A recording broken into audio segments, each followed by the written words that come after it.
Hi, Trina Wright here. It is day 28 of 365 days of realizations. So I am out walking, part of my morning routine to feel myself more fully come into alignment, more fully come into resonance with the truth of who I really am.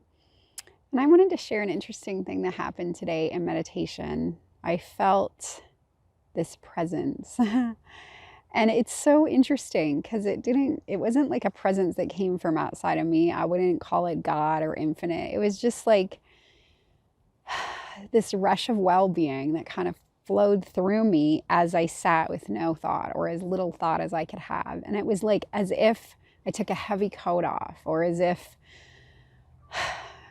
to use my earlier analogy a couple of days ago, I was stuck in the mud and I freed myself. And when I did that, I felt this like euphoric feeling of being just so beautiful and so perfect and so loved. And I knew right in it. I mean, at the time, I don't know if I knew, but I guess there was some kind of recognition that this was source. This was the words I'm going to put to it is it was my inner being. And it just felt like, oh, perfection. It felt like a taste of truth. And also, there was this large weight of like, I've been trying so much.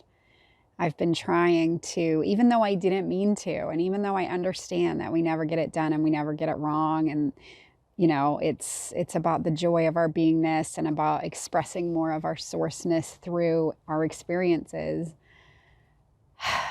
I just felt like the trying could go. There was nowhere to get. I just was there.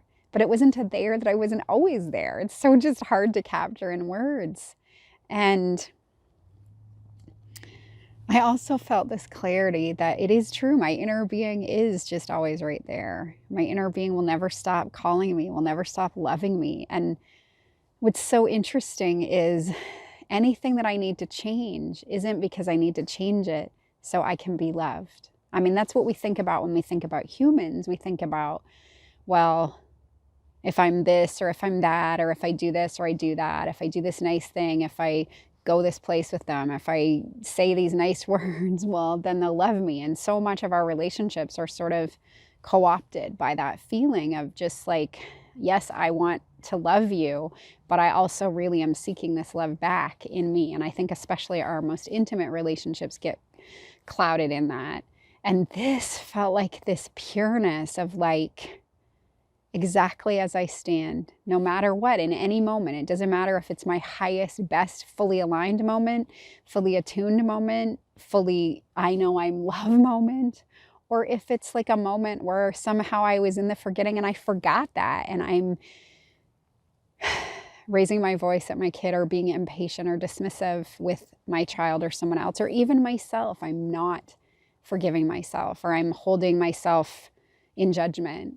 Even in those moments, source, my inner being, is still just adoring me. So there's nothing I need to change. The rain started. Oh, cool.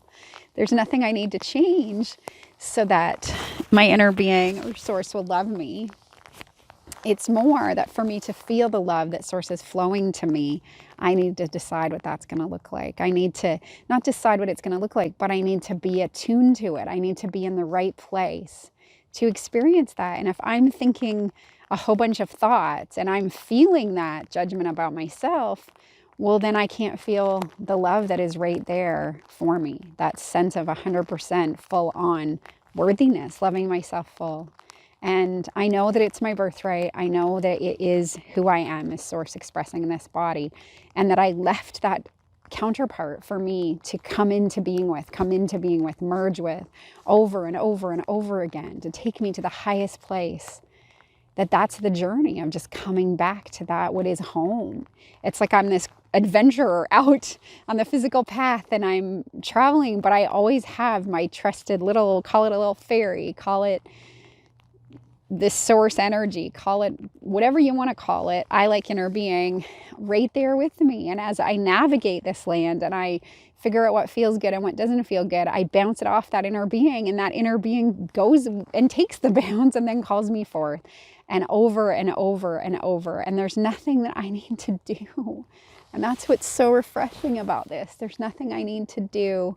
It just is. That's just the way it is. It just is. So any which way it goes, I'm having an epic life. Any which way it goes, I'm expanding. But when I come into the realization, which is so cool since I've called this realizations, of that love, of that perfection, of that joy, of knowing that that is who I really am, then it changes everything. Because then everything that I see outside of me doesn't necessarily have to feel like an illusion. It feels like my own alignment played out loud, my own knowing that I'm source reflected back to me full on, so that I can just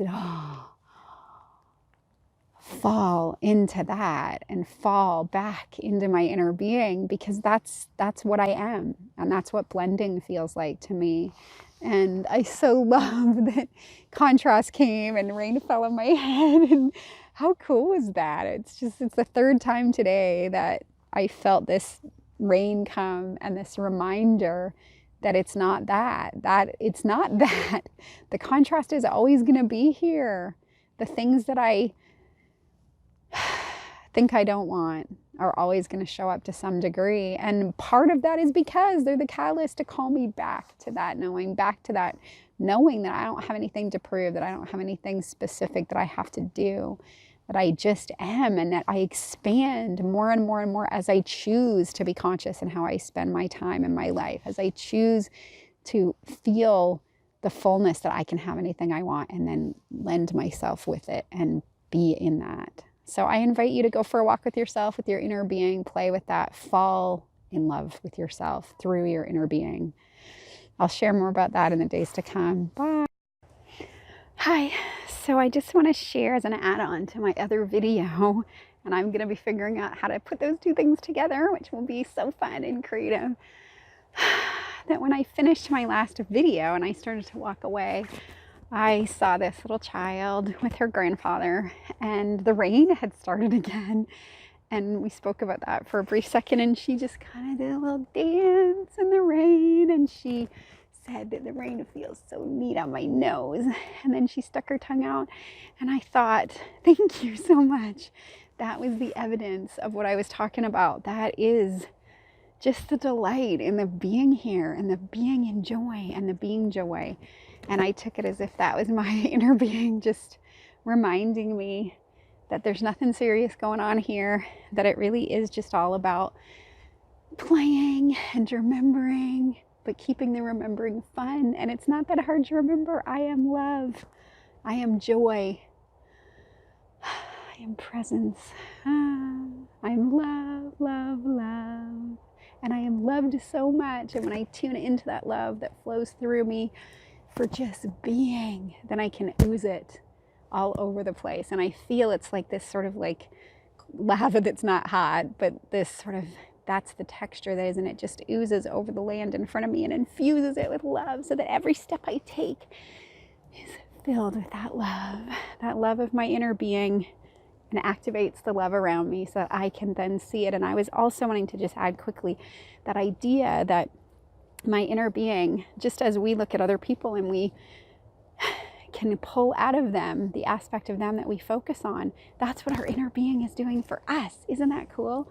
Our inner being is always and forever pulling out of us, if we allow it, the very best part of ourselves, the part of ourselves that knows who we are, that feels confidence, that feels the power that creates worlds rushing through us, the part of us that knows that we're creating everything we see, the part of us that knows that the conditions don't define for us, they just give us a reflection that we can then tweak and be in delight of, because it's all coming from that epicness of source and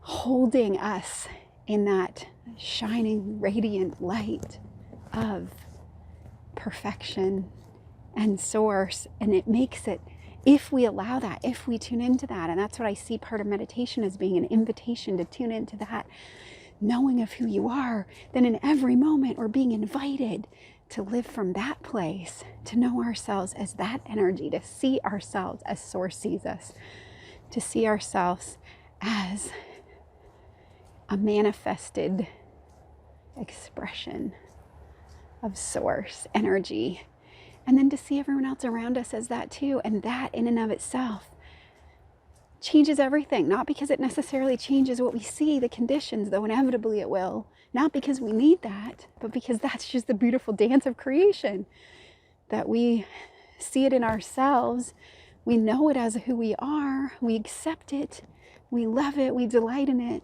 and then ta-da, like magic, it just shows up before us. So I just want to add those a few little things and invite you to see all the ways that you can allow your inner being to remind you of your awesomeness, and let that be the guiding vibration for your experience, just moment to moment. Maybe try it for an hour and then try it for a little longer. I'm going to go keep walking and playing with my inner being. Bye.